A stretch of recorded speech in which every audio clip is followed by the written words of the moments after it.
one more time.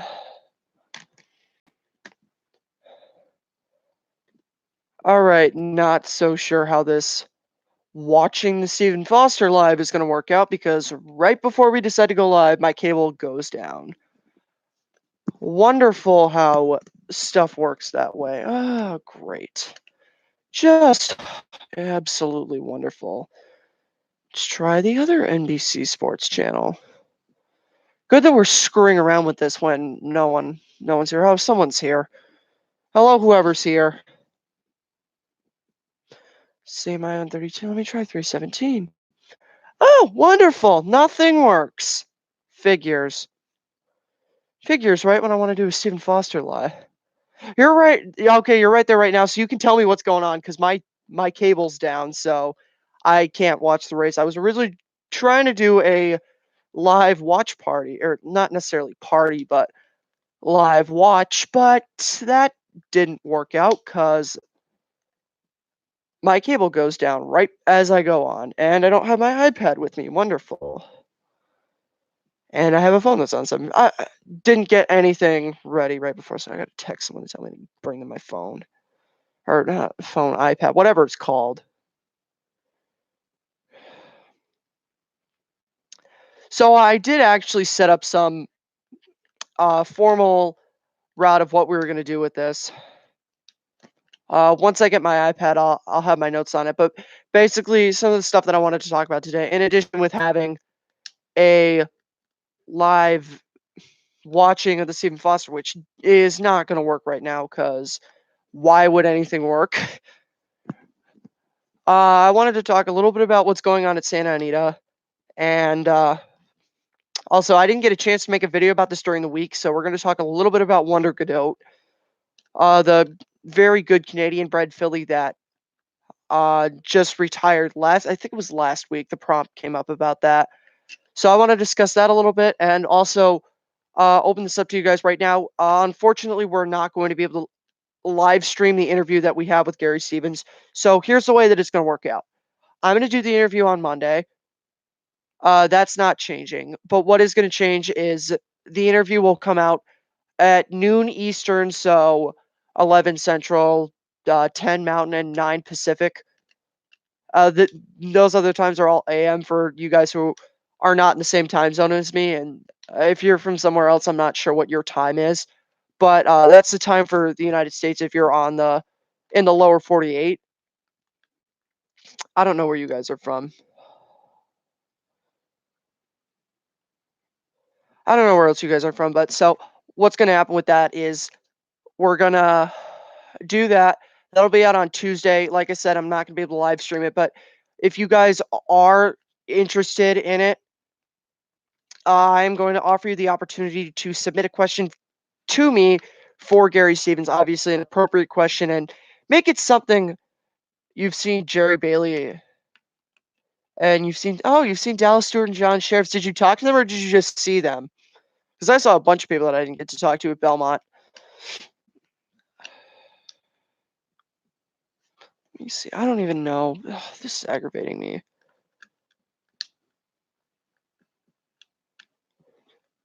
John, yeah. Well, I mean, that's cool that you saw them. That not taking anything away from that.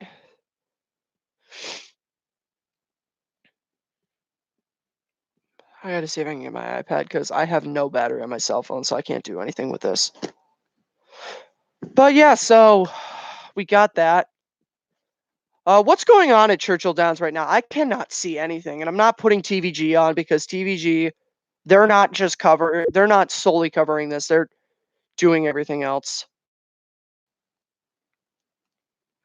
right now. So, oh, nice. That just broke. Let me try one more time just to see if I get this work. You're hoping? Oh, that'd be nice. That'd be cool if you could record that. You could upload that onto your channel. Let's see. 767. Nope. Why would this work? Why would this work? 1 minute to post for the Florida. It was the Florida Liz that for. Okay, so I'll give my opinion on that race. You've uploaded the Wise Dance takes. That's good. That's good that you could get that. I didn't prioritize recording anything. Also, I didn't have anything to record with, and I didn't want to just use my phone because I had to save my phone for other things. But my opinion on the Florida Liz was I think it's just going to be a late walking over the entire field in that race. I think I'm a lot higher on Elate. I know there were the other two fillies in that race that were in the La Torrents. I just think it's Elate's going to roll over this field.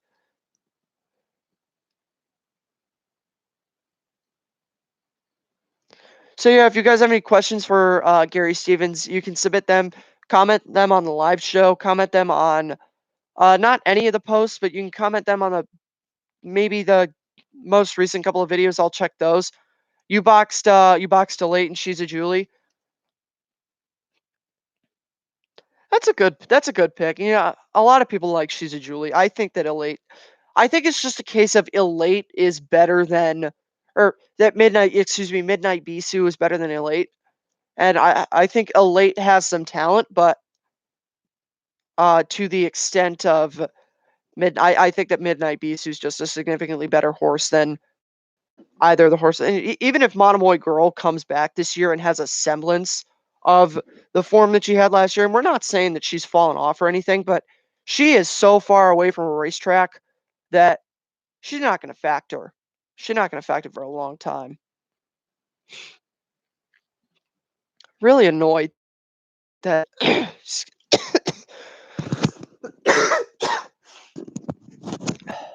I'm really annoyed that these races were later because I wanted to do this earlier. The other thing that we got tomorrow, and I'm not going to be able to get this video out until tomorrow, and that's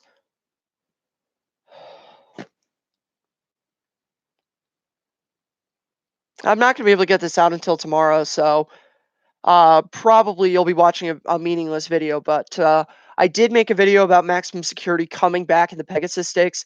If anyone's interested in that, I think that's just a case of maximum security should roll over that field, and I'm more confident in him than I am in most of the other races that I picked this summer, and I've been not even just the summer this year. I think that this is one of the easiest picks of the year. Maximum security coming off the month and a half, whatever it is, layoff in the or from the Kentucky Derby in the Pegasus Stakes tomorrow. Father's Day at Monmouth Park. If anyone's a father, I'm not sure if any of the people are here yet, but if anyone's watching it as a father, happy early Father's Day.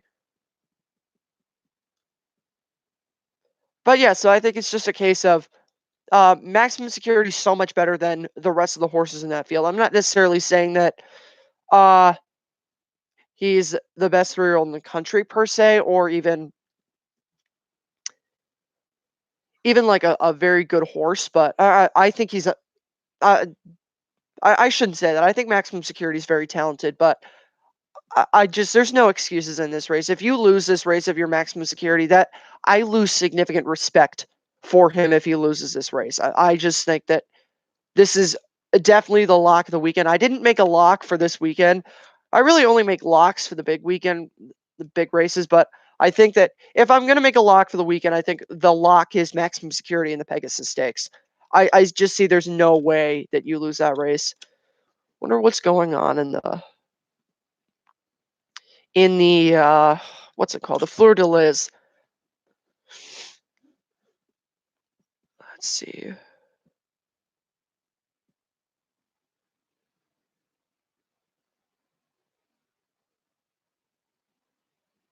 Oh, this is new. This is new. William Wheaton just DM'd me. I'm not sure if you guys know who he is, but William Wheaton, one of the friends of the show, just DM'd me. Country House winner of the Kentucky Derby by DQ will not run for the rest of the year. Bill Mott just got interviewed on NBC Sports for the Downs after Dark Card and said this. That's a big development. If anyone's just joining, one of the friend of the show, William Wheaton, just DM'd me about 10 minutes ago, telling me that Bill Maher, actually no, 20 minutes ago, that Bill Mott was on NBC saying that Country House will not run for the rest of the year. That's a big development. Honestly, that doesn't surprise. Country House had no business winning the Kentucky Derby. You know that I'm going to keep maintaining the point that the disqualification was warranted, but that being said, a Country House was the absolute worst horse to run second. He got the flu, and now he's not going to run for the race. I would not be surprised if Country House never runs a race again. I would not be surprised if that happens. Let me think. I'm gonna try. I want to try to see if I could find any comparisons between Country House and Drosselmeyer. Drosselmeyer won the Belmont Stakes for Bill Mott in 2010. Uh, how do you spell that? Dro. I'm not sure if he's here, but William Wheaton, thank you for that. Yeah, I did not see that. That is very clutch for him to send that in.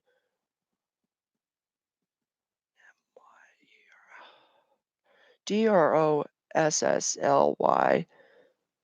Here we go, Drosselmeyer.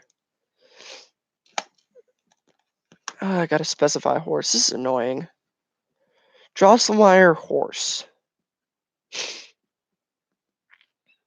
That's not what I want. I want to see if I can find a tally of his races, just to see if I can find a comparison between Country House and.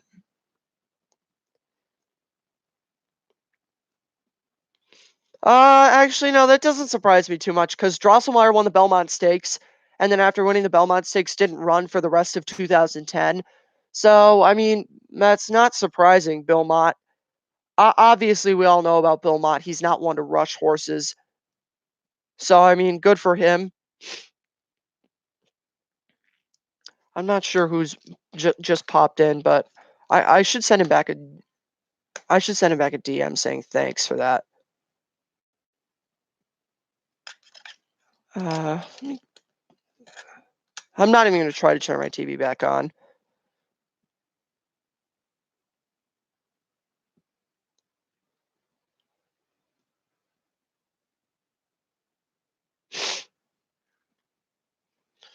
All right, so yeah, that's a big development. Country House is not going to run for the rest of the year. First of all, that's unfortunate, and uh,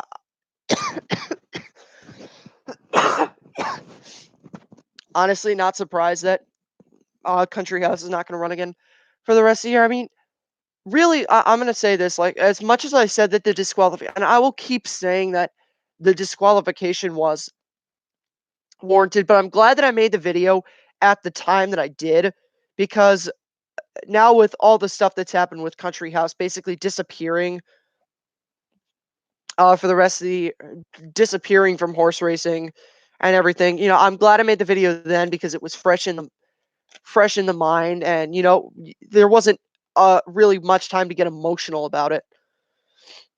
More time off for Country. Yeah, Horse Racing Nation put something out that said that Country House is not going to run in the Travers Stakes. I'm not sure if they specifically said that he's not going to run for the rest of the year, but I'm going to take the fact that he heard that Bill Mott said that. One of the things that came up is country or Maximum Security is the indisputable leader of the 3-year-old class until further notice. I 100% agree with that, especially if he wins tomorrow.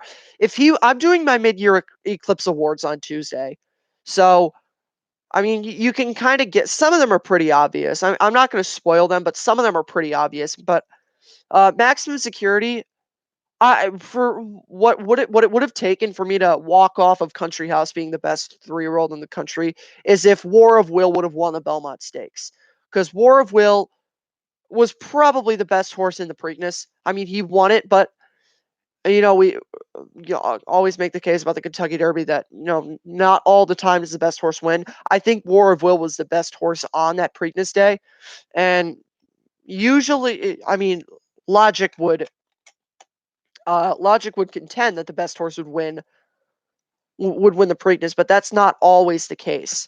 So I think it's a case of, in this instance, the best horse won the Preakness, and I think he was just gassed in the Belmont Stakes. I really think that's just what it was, and that's what we thought. The people that I talked to before the race, that I asked about it, we all just thought that War of Will was just tired, and it no ordinary horse is going to run the Kentucky Derby, the Preakness, and the Belmont, and by the Belmont, be completely 100%. I think War of Will. I'm not saying that War of Will doesn't have talent, but I think War of Will definitely needed the time off. And obviously, you're going to run the Belmont Stakes if you win the Preakness, even if you did run in the Kentucky Derby. Most of the time, now I know that that's not always the case, but most of the time you're running in the you're running from the Preakness and the Belmont Stakes. And I wonder if he's back yet. If anyone's watching, has Elate won the race yet? Elate won, big shock. I told you Elate was going to win. I'm not sure if you were here for that note. Did you hear that Country House is not running for the rest of the season? Hey, you weren't here, but thank you so much, William, for that note about Country House. I was not able to see the NBC Sports. My cable's down, so live watching of the Stephen Foster is not going to happen. So unfortunately, that's not going to happen. But oh, here it is. Blood Horse just retweeted a video. That's a terrible angle. I can't really see anything. Pardon the sound from this. That's not what I want to have happen. I have no idea why the races are this early, or excuse me, this late.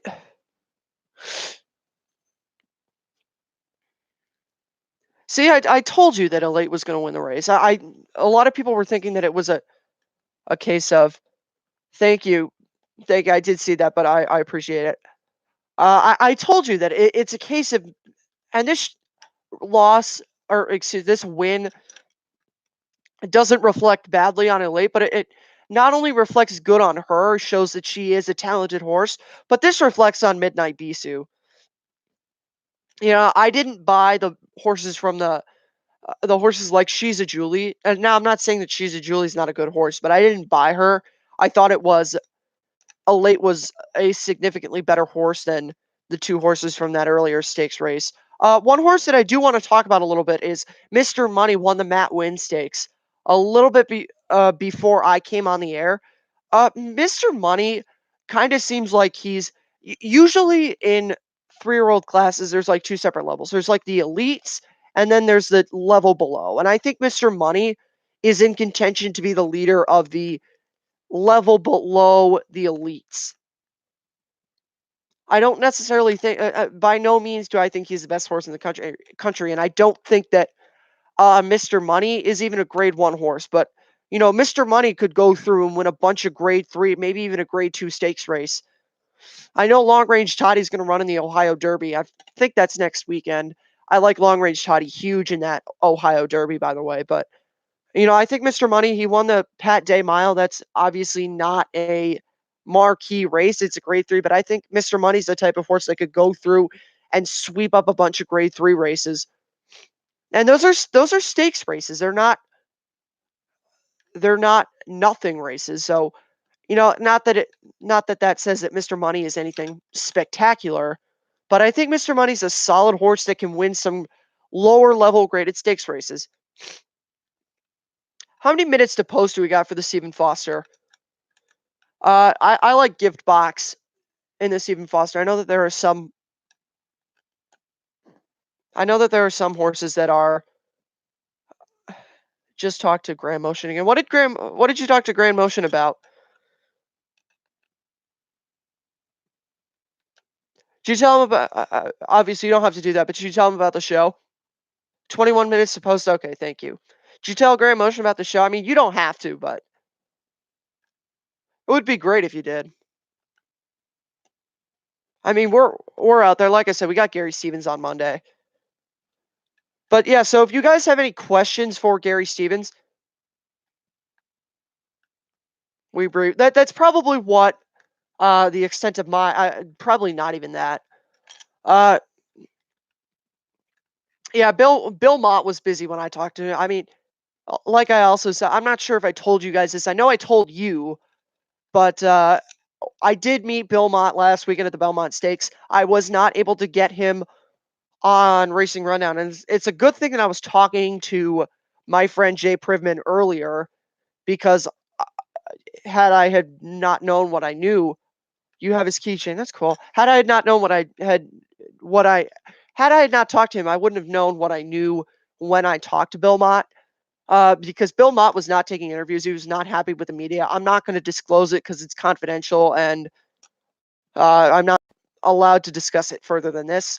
But Bill Mott was not happy. So it's a good thing that I knew that Bill Mott wasn't taking interviews. But if you guys have not seen it over on the Instagram on IGTV, we got 3 interviews. Excuse me. We got 3 interviews. We had Bill Mott, or not Bill Mott. We had Steve Asmussen. We had Eddie Olczyk, and we had what's his name? Jay Privman. Can't believe I forgot Privman. Jay Privman is going to be a guest on Racing Rundown at some point. I have no idea when he's going to be a guest, but we haven't figured that out yet. But sometime during the summer, he will be a guest, probably like on some Wednesday during. I don't even know. I got to figure out my schedule and his schedule, but that you got that to look forward to. So we got 21 minutes to post. Might as well talk a little bit about Santa Anita. Now, I think the whole situation is a bit of a fiasco. I mean, you've got the situation with the California Horse Racing Board asking them to shut the meet down. Now, a lot of people were asking why they didn't just say shut the meet down and why they requested them to do it. And I got a theory about that, and I've been thinking about this for the past couple of days. This isn't sourced by anyone, but I think the California Horse Racing Board the and Santa Anita themselves, there was a little bit more playing than just let's shut the meet down. Because here's the thing, we've all been hearing the whispers ever since, even like back in April when this was, or not even April, back in March when this situation was really bad. Because the situation that's going on currently, while it's not ideal and not even ideal is not the right word. While it's not even good, it's not as bad as it was back in March. Like it was really bad. Like when you had like maybe one horse a week, 1 or 2 horses a week dying, that was not good. I mean, we were talking then about the Breeders' Cup moving, and that talk has reared back up again. So, what my thought on the issue with the Breeders' Cup was, or with the issue with this coming up, honestly, you can't wait for another meeting with. I've heard Graham Motion's a nice guy. Will Santa Anita have the Breeders' Cup this year? Yeah, as far as we know, the Breeders' Cup is meeting at the end. That's what I'm going to talk about. The Breeders' Cup is meeting at the end of the month to apparently discuss this. Now, here's what my theory of this is. Now, this isn't sourced by anyone, but what my thought with Santa Anita was is that if they really thought it was that bad, you would tell Santa Anita to shut down the meet and not give them the opportunity to say no. So I think the California Horse Racing Board has confidence, but that's not the reason why I think 100% they didn't just say shut the meet down. What's your opinion? I think Steve Asmussen, I think the stuff that PETA made about him was overblown. Steve Asmussen, I didn't think he was a good guy originally, but when I read up about him, PETA's slandered so many people in horse racing. It's not even funny. Scott Blasi said what he said, and Steve Asmussen is not Scott Blasi. So, I don't think that Scott Blasi's attitude should reflect on Steve Asmussen. But I don't want to get too much into that. I think Steve Asmussen's a fine guy. I appreciated him talking to me, and he was a nice enough guy meeting him in person. But the issue with Santa Anita is that you got the Breeders' Cup this year. You obviously want to have the Breeders' Cup at Santa Anita. You don't want to move it if you think any horse trainers you don't like. I would prefer not to say, but probably not. I don't think there's any people that I don't like, but I would prefer not to say. Uh, that just what was I saying? Okay, so you got the Breeders' Cup there. Obviously, you want to have the Breeders' Cup at your facility. If they told you you can have the Breeders' Cup, you're going to want to keep that.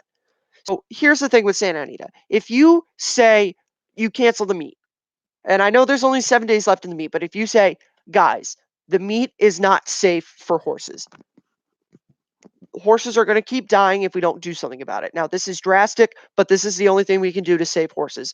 And if you cancel that, whether or not that's your intention, that's the impression that you're giving. So the Breeders' Cup that's meeting at the end of the month is going to say, these aren't your average like horses that are running on Wednesday. And I'm not saying that we shouldn't care about the horses that run on Wednesday. That's not what I'm saying. Like, your horses that are running in your maiden optional claiming races. Oh, I think it's going to get relocated. I think it should be relocated. But I'm looking at it from the perspective of Santa Anita. And the reason that they didn't cancel it is because they don't want to lose the Breeders' Cup. And if you cancel it and you say, basically by canceling the meet, you say, this track is not safe for horses. And if the Breeders' Cup is night racing is pretty cool. I'm not the biggest fan of night racing, but I'm not opposed to it. It's inconvenient because it's a late hour for some people. So I wish it could have been earlier. But if you cancel it and you say it's not safe for these horses, and I'm not saying that, like I said, I'm not saying that the horses that run in the, your race cars that have like 6 allowance races with optional claiming or something like that. Or like your card that has like 11 races, like 3 are maiden claimers, you got another 2 claimers, and you got like maybe like 9 race card, 7 of them have some kind of claiming in them. If you're saying it's not safe for those, then what kind of precedent or what kind of message does that send for running the best horses? And these are the best horses in the world. And the Breeders' Cup does not want to have anything bad happen on the biggest stage of horse racing, and that's what it is. That's what the Breeders' Cup is. As much as the Triple Crown is great, does Churchill Downs count as? I wouldn't be surprised if Santa Anita changed the main track surface. I don't think they want to give into the demands of PETA, and that's something that I will get into in a few minutes. But I think if you say to the Breeders' Cup, or if you say to the people of Santa Anita, it's not safe to run horses, then what message does that send to the Breeders' Cup? I mean, they're going to say, you did, because the other thing that works against them is that they had that when they shut the track down for like, what was it, like 2 or 3 weeks? When you have horses, this says, you did that. I don't think the synthetic track didn't go well. I think it's just a fact of the Breeders' Cup people didn't like the synthetic track, and Santa Anita wants to have the Breeders' Cup, so they're going to make the Breeders' Cup happy. And that's my opinion. I think, whether or not you agree with it or whether or not it's even true, that's my opinion on the situation. But they want the Breeders' Cup there. So if you say, like, if the Breeders' Cup can say, well, I mean, you guys felt that it was dangerous enough to cancel the races, you fixed some stuff, and you still had, horses dying on a regular basis even after you had your, like, what was it, like 3 weeks off or something. Even after that, you still had a large number of horses dying in a short period of time. What kind of confidence does that give? Then how can you say, I'm playing the Breeders' Cup right now? How can you say that, it's going to be safe? You guarantee that it's going to be safe for the Breeders' Cup if it wasn't, if you did maintenance on it and you still came back and you had regular issues. So if you close the meet, you essentially ice the Breeders' Cup leaving Santa Anita. I think it is going to leave, but I think that they didn't want to cancel it. Santa Anita didn't want to cancel it because they don't want to lose the Breeders' Cup. And the California Horse Racing Board doesn't want to lose the Breeders' Cup if they don't have to, because they make money off of that. And I think the government of California is staying out of it because they don't want to set any kind of precedence. And this is where I'll segue to the PETA conversation. Here's the one thing, and I was thinking about this.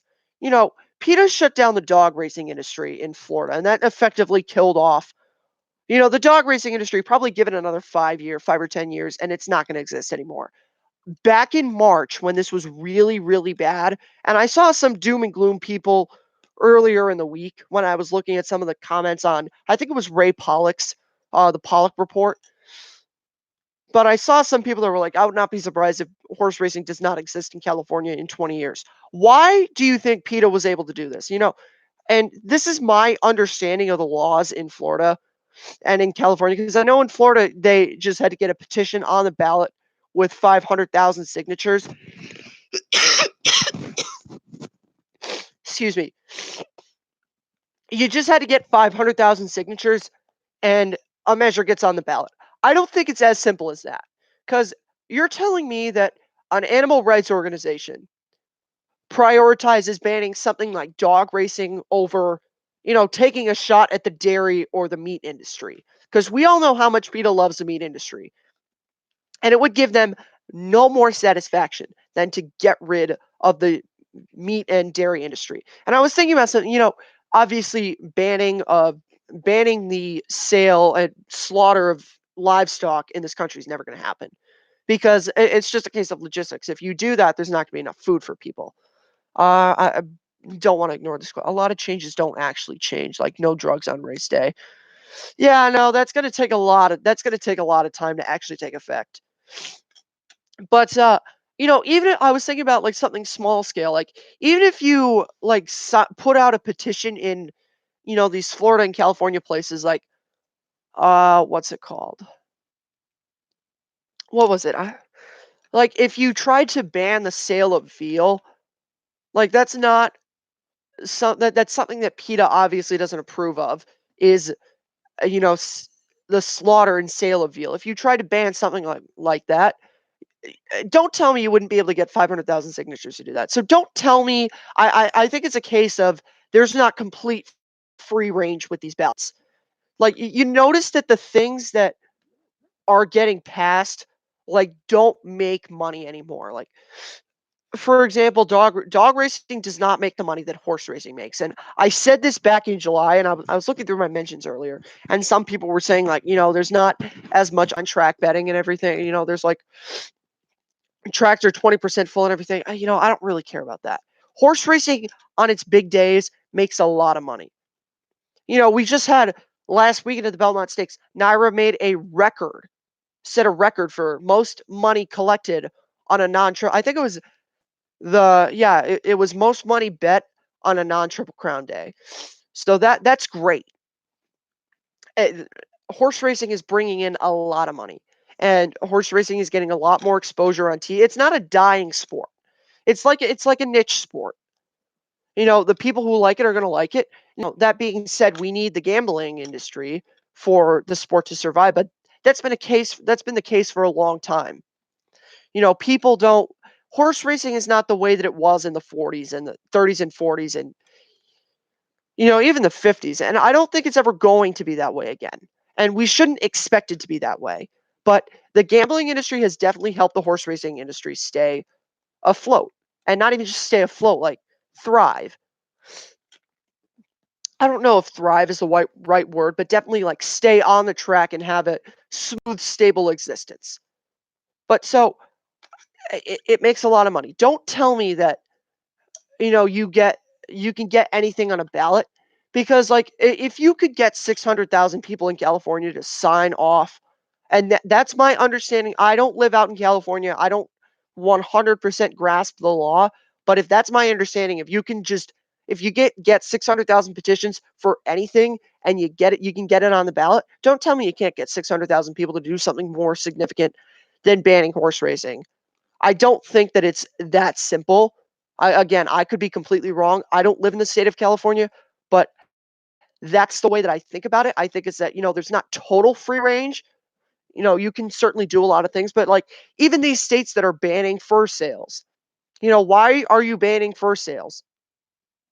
Because fur sales are not, fur people don't wear fur as much as they do anymore. That's not the only way to make clothes. If fur was the number one selling clothes or number one type of clothing to buy, then you would not be having people banning the sale of fur.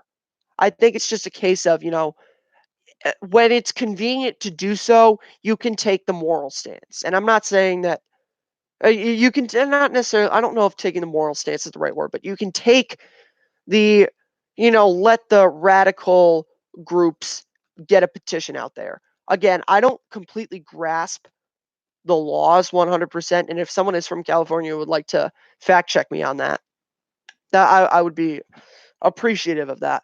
What's the post time for the Stephen Foster?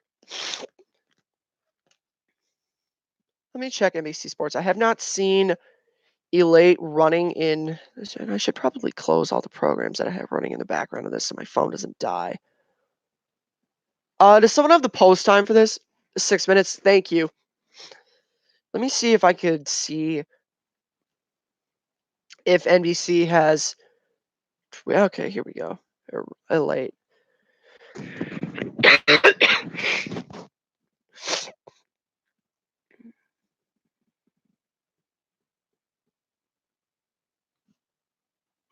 Yourself is coming down the center of the track. There's one furlong to go. She's a Julie's not done yet. Back in front, down inside. Blue Prize fights on, but here comes Elate, finding stride late in the game, and she goes right on by. Elate is back in the winner's circle. Yeah, that's a case of Elate just gets away from Midnight Bisou. That's really what you had to have happen with her. And that's what I thought. It was a case of Midnight Bisou gets separation from Elate. Or exact opposite. Elate is able to separate from Midnight Bisou and win a race. The other thing that I wanted to talk about in this live show is Midnight Bisou. Or not Midnight Bisou. I wanted to talk about Wonder Godot. So here's my thing with Wonder Godot. Wonder Godot just recently retired. That came out last week. I forget when last week, but that prompt came out. And, here's the thing that I'm going to say about Wonder Godot. Wonder Godot is one of the better Canadian breds that there's been in probably the last 20 years. So that's, I hate TVG, or I hate watching on TVG because they always, when I have the opportunity to watch on something that's covering it directly, I don't hate TVG, but I like watching it on direct coverage and not switching between races. But if there's 6 minutes to post, then I should probably just put TVG on and just give up. Yeah. Where's my volume button? It's right here. But, I think it's just a case of I'm going to turn this down. I think it's just a case with Wonder Godot that, Wonder Godot was a solid horse, but, I think that it's a good thing for her that she retired. But I think, we're all just going to keep bringing up this point of there was absolutely zero reason to run her in the Travers Stakes. And I think, that's going to be the legacy of Wonder Godot. She was a Queen's Plate winner, Princess. She could have won the Triple Crown. I think they should have run her in the Triple Crown because you're not telling me, like, even if she wins it, she was last, or even if she doesn't win the Breeders' Stakes, that's what the third leg of the Canadian Triple Crown is. Even if she doesn't win that, there's no way you're telling me that she finishes worse than. There's no way that she finishes worse than the way that she did in the Travers Stakes. Even if she doesn't win, there's no way that she is worse in the Breeders' Stakes than she was in the Travers Stakes. Running against Canadian bred males is different than running against American males. All right, we got 2 minutes to post in this race. I'm sorry I don't have a better travel stipend for horses outside of California. Yeah, so you get basically what you get is you get a free entry in the Breeders' Cup Classic and a travel stipend for horses based outside of California if you win this race. So the travel stipend isn't going to apply for gift box. I think I'm going to take gift box in this race. I think that what's his name? Seeking the Soul is not the same horse that he was last year. Not that he was winning a lot of races last year. I think what's his name? Yoshida. I almost called him Tenfold. Yoshida is going to get a good class reprieve in this race. So look for him to run better than he has his last 3 times out in the Breeders' Cup Classic. Well, he ran well in the Breeders' Cup Classic, but look for him to run better than he did in the Pegasus World Cup Turf and the Dubai World Cup.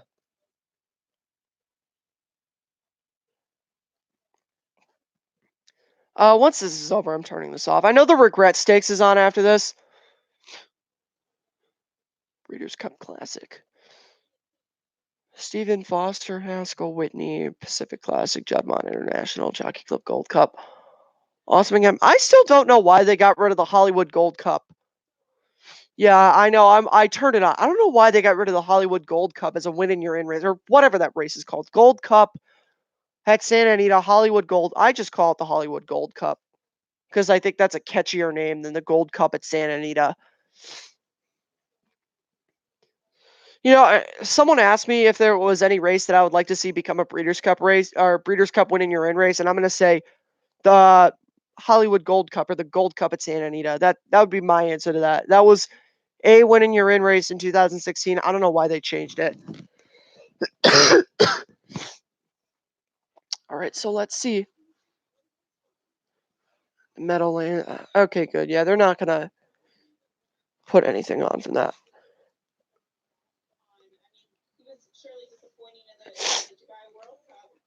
I'm surprised that TVG can show this.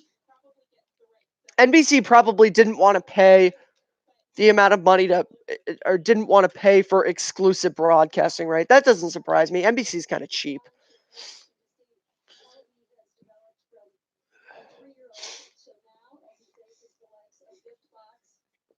Oh, who are they talking about?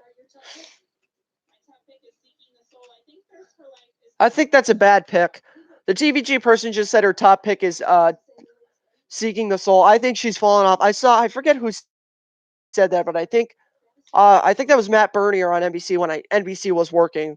He said that he thinks Seeking the Soul has fallen off, and I think I agree with him. All right, so Quip had a decent start. I think Quip is kind of a bit of a dark horse in this race.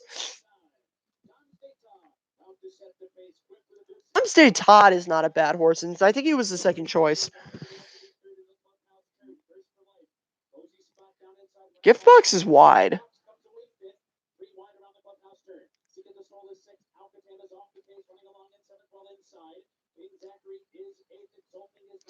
I don't think that this is a high class field, but I think this is a pretty decent field.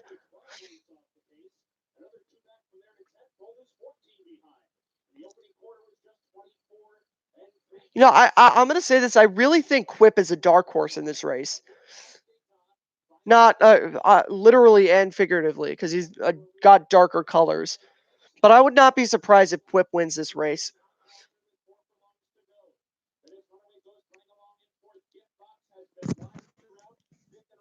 I don't like where Gift Box is. He's wide. He's very wide. Although he's coming though.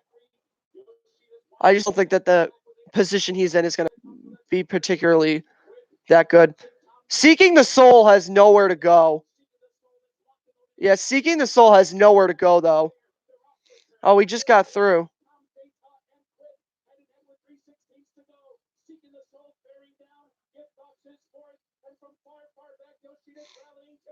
Oh, Yoshida's coming.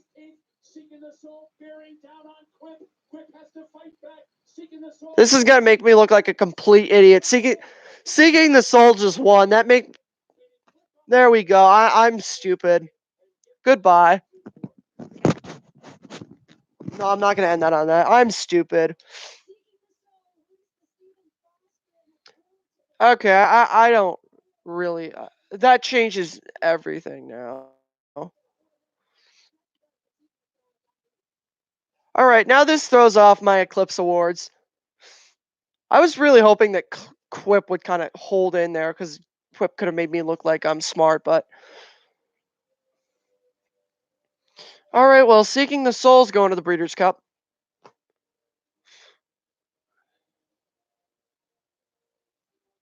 All right, goodbye. Goodbye, TVG. Thanks for your footage, but. So I'm a complete idiot. There we go. I didn't necessarily think that Gift Box was 100% a lock, but. All right, so now I got all my points out. So Yeah, no, Quip was very good in that race. You can give me credit. That's the one thing you can give me credit. I thought that Quip was a bit overlooked. Oh, I'm sorry. I didn't cover my mic for that. So if you guys have any questions right now, like I said, if you have questions for Gary Stevens, drop them in the comments. You can send me DMs on Twitter, Instagram, even on YouTube. You can comment right now. Also, if you just have any questions or discussion points right now, I'll open that up for the next 5 minutes. You had Quip at 10-1. That's a good pick. That's a good pick. If Giftbox wasn't in the race, I probably would have gone with Quip, but I liked Giftbox a lot, and now I don't like Giftbox as much anymore. So if you guys have questions for Gary Stevens, you can drop them in the comments right now. You can comment on a video, send me a DM on either Facebook or not Facebook, on either Instagram or the Twitter. And then if you have any discussion points right now, just drop them in.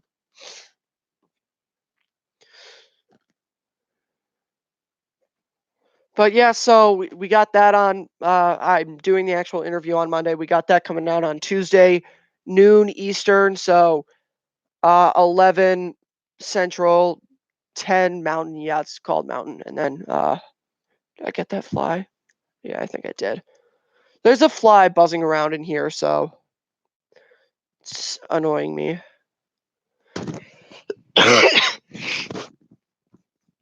So if you guys have any questions on anything, coming up this week, in addition to breaking this stuff down, more in depth than just, oh, what's to say, Seeking the Soul won in the race and made me look like a complete idiot. We're gonna actually break that down more, and then we got our mid-year Eclipse Awards. So I've got some of them. Some of them are very clear cut, and some of them not so much. This race kind of just threw a wrench in the whole. Uh, kind of threw a wrench in the whole Eclipse Award thing for this. I was hoping that Giftbox would win and make it pretty easy for me to make a decision, but Giftbox has been beaten twice. Is it a California thing? I don't know. Maybe it's just that Giftbox is not the horse that I thought he was. That would not be the first time that a horse was not the horse that I thought he was. I thought Bolt Doro was going to be the huge horse in the Triple Crown last year. Look how well that turned out. So yeah, if you guys just have any discussion points, questions about anything, feel free to drop them in here.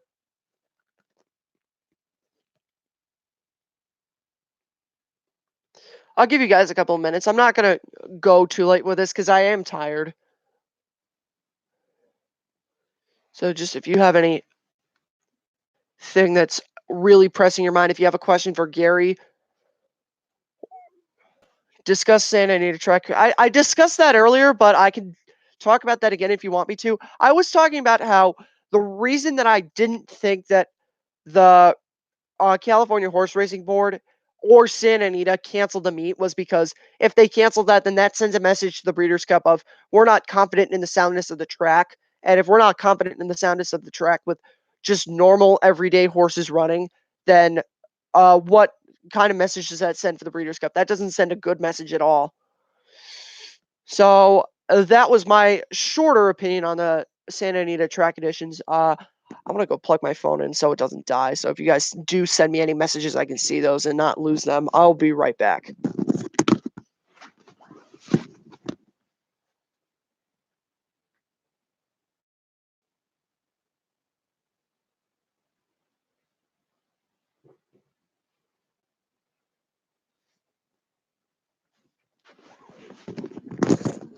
Sorry about that.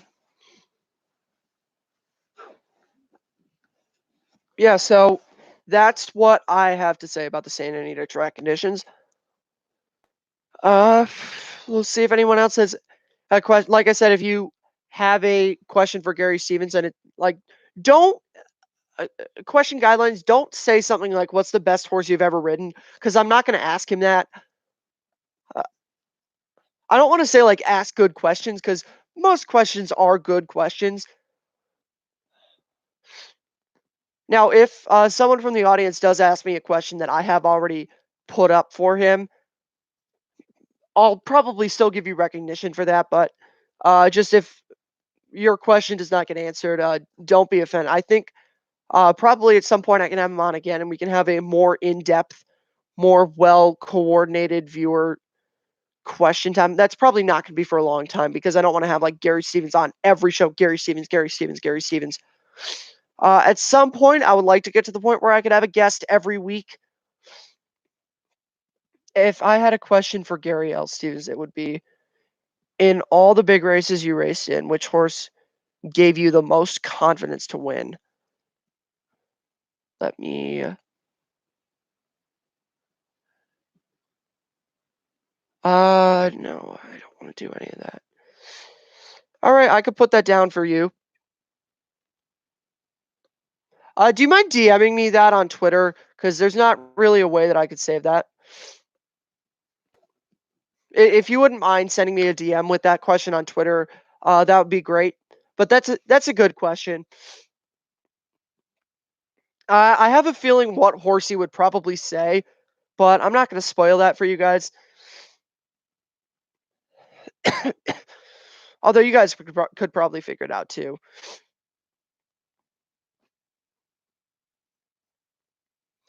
I'm not sure if Nathan's going to come back or not. I wouldn't be offended if he didn't because he's at Churchill Downs right now, and I'm just on a stupid live show right now. Not that this is stupid, and not that you guys who are watching are stupid, but he's at Churchill Downs and I'm not. I got my Kentucky Derby hat from last year. So yeah, if anyone else has any discussion points, questions about whatever, feel free to drop them in there. I'll give you guys like another couple of minutes for it.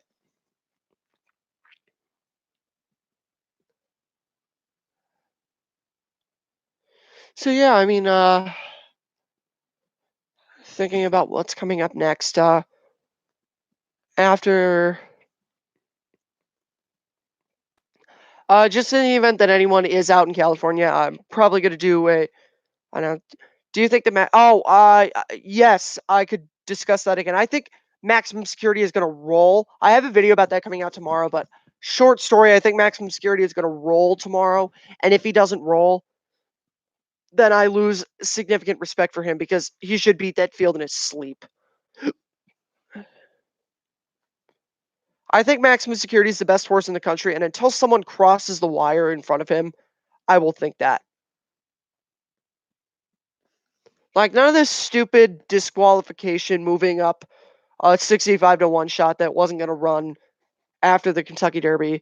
That's really frustrating. Now that I think about that, like that actually really aggravates me.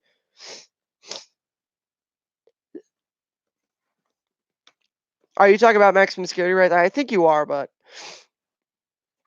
that's really aggravating that uh maximum security is the best horse and the best 3-year-old in the country wins the Kentucky Derby and yeah, I think he can. I think this is the type of field that even if maximum security gets pushed, I think he wins unless he throws the jockey or like stumbles, loses a shoe. I think most adversity he'd be able to overcome in this race.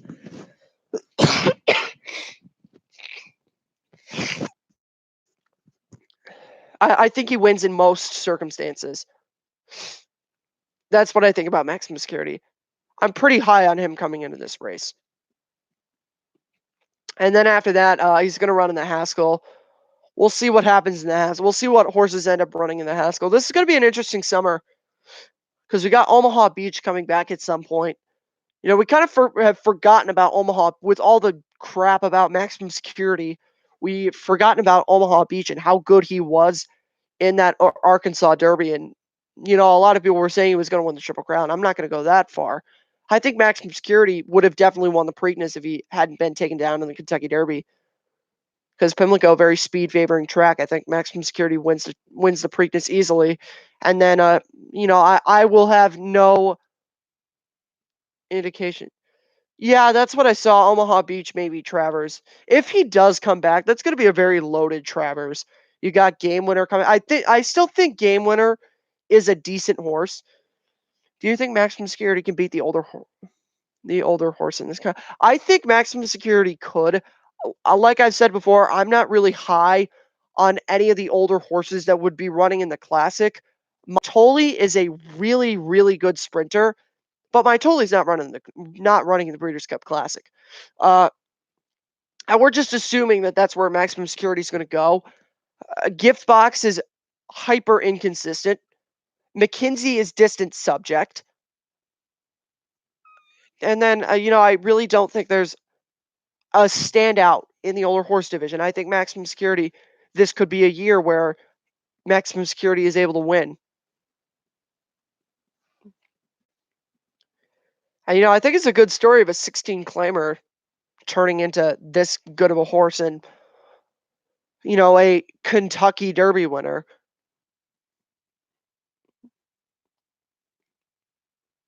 I mean, I wasn't around in the 60s, but did this controversy exist around I know people wanted Sage Georgiani to win the Belmont Stakes because they didn't want to have a Triple Crown winner that won the Kentucky Derby via disqualification. But see, I thought when I first saw your question, I was reading it back here. I thought that you were asking, could Maximum Security beat older Country House? And I said, Maximum Security is going to beat Country House every time they run against each other. I there was no way Country House is going to get by him. And there was really no reason that Country House should have won the Kentucky Derby. I will keep saying that for the rest of the time I cover this sport. There's no way. The disqualification was the correct call. I just wish the Country House wasn't the second place horse. That's what I'll say about it. I wish Code of Honor could have been moved up. So if anyone else has any questions or discussion points, feel free to drop them in. Right now, I'll give you guys another couple of minutes to come up with discussion points. So you got that to look forward to. We got an interview with Jay Pribbin at some point. It was a lot of controversy. Okay, well, that's controversy about a final time. I don't care about that.